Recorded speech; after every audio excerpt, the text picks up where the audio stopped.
অধিকাংশ ক্লাইমেট ফাইন্যান্সের রিস্কগুলো এবং লোনগুলো আসছে এনার্জি সেক্টর থেকে। এটা একটা ইম্পর্টেন্ট দিক দেখার জন্য, কারণ এনার্জি সেক্টর ওয়াজ আন্ডার কি বলা যাবে ইমিউনিটি ল, ভুলে যাবেন না, যাতে করে তাদেরকে কেউ প্রশ্ন করতে পারবে না।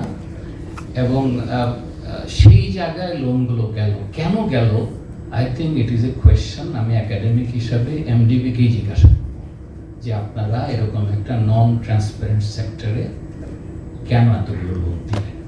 দেখবেন যখন টাইগার কনজারভেশনের ফান্ড কমতে থাকে তখন টাইগারের সংখ্যা তাড়াতাড়ি কমতে থাকে, কারণ টাইগারের ফান্ড দরকার। বুঝছেন ব্যাপারটা? আমাদের স্ট্যাটিস্টিকগুলো আনফর্চুনেটলি করা হচ্ছে। এই যে টাইগারের দেখবেন, যখনই দেখবেন পৃথিবীতে টাইগার কনজারভেশন ফান্ড অভাব হচ্ছে, সাথে সাথে টাইগার কনজারভেশনগুলো বলতে থাকবে টাইগার নাই হয়ে গেছে। ইন্ডিয়াতে এমনও ঘটেছে 3000 টাইগার গত বছর ছিল স্ট্যাটিস্টিক্সে, পরের বছর 300 হয়ে গেছে, টাইগার নাই হয়ে গেছে। কেন বলে? আমাদের টাকা দরকার। সো আমি এই ধারণা থেকে আমার মনে হয় সময় এসেছে এশিয়া এবং বাংলাদেশের ওগুলো থেকে বেরিয়ে যাওয়া, আর নিজের পায়ে দাঁড়াতে হবে। দেশকে যদি তৈরি করতে চান নিজের পায়ে দাঁড়াতে হবে। ক্লাইমেট চেঞ্জ হচ্ছে একটা আউটকাম, রেজাল্ট। আমরা সারা পৃথিবী মিলে যে ধরনের বিজনেস মোডে আছি, অর্থনৈতিক কর্মকাণ্ড, জীবনযাপন যা কিছু করছি সেটি প্রকৃতির বিরুদ্ধ এবং প্রকৃতিকে কিভাবে ক্ষতিগ্রস্ত করছি সেটার ফলে ক্লাইমেট চেঞ্জ।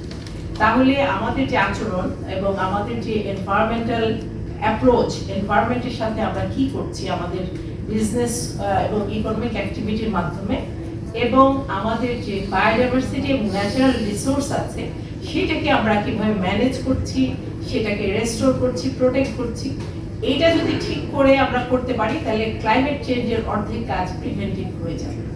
তো ওই আমার কাছে মনে হয় যে ক্লাইমেট চেঞ্জের কথা বলা মানে হচ্ছে আগে আমার ওই দুইটা কাজে ফোকাস করা। আমার কাছে যেটা মনে হয় সবাই, since I am the secretary of this ministry, everybody is inviting me to talk about NDCs.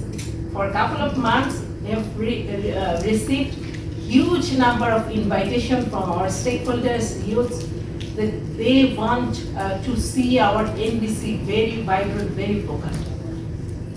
আমার যেটা মনে হয়েছে, what we feel, আমি যদি আমরা যেমন পভার্টির করি, আপনি এনার্জি রেটিংটা যদি পভার্টি ম্যাপ দেখেন, বাংলাদেশের পার ক্যাপিটা এনার্জি কনজাম্পশন হচ্ছে, বাংলাদেশ হচ্ছে 618 কিলোওয়াট, আর যারা হাইয়েস্টে আছে কাতার, আইসল্যান্ড, ইউএসএ, তারা হচ্ছে 817 গিগাওয়াট।